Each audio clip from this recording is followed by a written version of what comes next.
This is the Mitsubishi Outlander plug-in hybrid, and it is the best-selling PHEV in Canada, and quite honestly, I can see why. I mean, this thing is good. The updates for 2026, well, they should make it better. Now, they are mostly the same changes that Mitsubishi introduced last year with the gas-powered version of the Outlander, with a few exceptions, of course, because they apply to the plug-in hybrid technology, starting with a slightly bigger battery pack. It's 22.7 kilowatt hours now versus 20 before. And it means this thing has 72 kilometers of all-electric range versus 61 kilometers. No, it's not a big difference, but it's the sort of thing that matters with a vehicle like this one. Some of the other improvements, NVH, noise, vibration, and harshness. Now, this is something that a lot of automakers like to brag about improvements, but I'm telling you, it is very noticeable in this thing. Yes, this is a very rainy day, and I'm sure you're going to notice that the B-roll doesn't match up with what you can see outside this window, but hey, that is movie magic. More importantly, this is a very quiet vehicle. It feels a little more solid.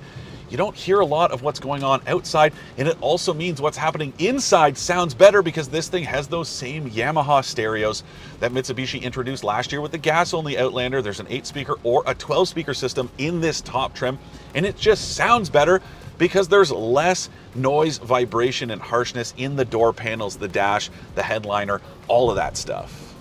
Now, the battery cooling has also been improved, and it's a bit of a simple switch. The cooling now is on the bottom of the cells versus the sides, and it just means the battery can operate more efficiently, both thermally and in terms of performance. Mitsubishi says that it's 60% more output from the battery pack itself, and it means that you can really feel it beyond city speeds because this thing really is EV first. Mitsubishi has always talked about the Outlander plug-in being an EV first and the gas engine being there to sort of support the driving experience. Well, that's always been the case, but it feels even more so now with this improved battery performance.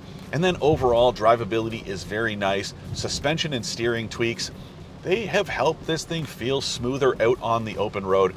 I do really like the steering, and even on these massive 20-inch wheels that come on the top trim, very smooth. No, there aren't crazy chunks of asphalt torn up around here outside Vancouver, but even still, we have encountered some bumps in the road, some speed bumps. None of them have been a problem at all. And then in terms of some of the other tweaks, styling, the bumper, the grille, the wheel designs, those are new. The interior is where you're going to notice it most in terms of the visual impact, though. Not only do you have this great brown interior, again available on the top trim that was introduced with the gas-powered Outlander, but the design itself has been updated a little bit.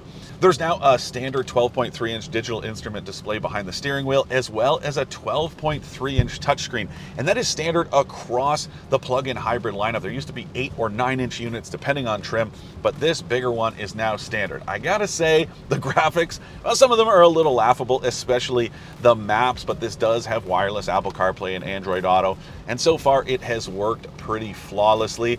The instrument display too, it's not so bad. I think it's fairly well executed. It's been cleaned up, and it also seems to run a bit more smoothly now. Now, the interior is where we should also talk about the seating capacity because the Outlander has 3 rows of seats. Now, I don't know what in the magic school bus is going on here because I can't see how you could fit more than 4 adults in here comfortably, or quite honestly, even kids, because the space is very tight. You need to slide the second row very far forward in order to make that third row anywhere close to accommodating, even for little ones. So it seems like a bit of a situation where Mitsubishi is trying to make this thing look better than it is. If you really need a 3-row plug-in hybrid, this ain't it, but I guess if it matters to you, or I don't know, if you got some very young kids, it's helpful to have that extra set of seats in the back.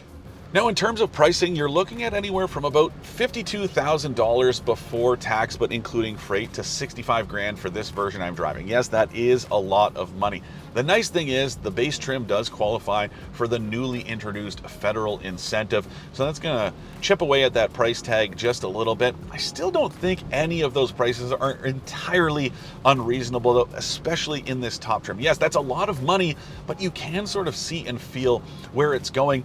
And I think it's also really impressive because Mitsubishi truly is an underdog. It is a very small brand competing against a lot of major players. This is its most important product. It could have let it kind of languish, but it has improved it in important ways. Yes, it's up against some stiff competition like the Toyota RAV4 plug-in hybrid, as well as plug-in hybrids from Kia as well as Hyundai, and I'm sure the list is only going to grow in the coming years, but I really do understand why this thing is the best-selling plug-in hybrid in Canada, and I would say you should absolutely keep it on your shopping list if you're in the market.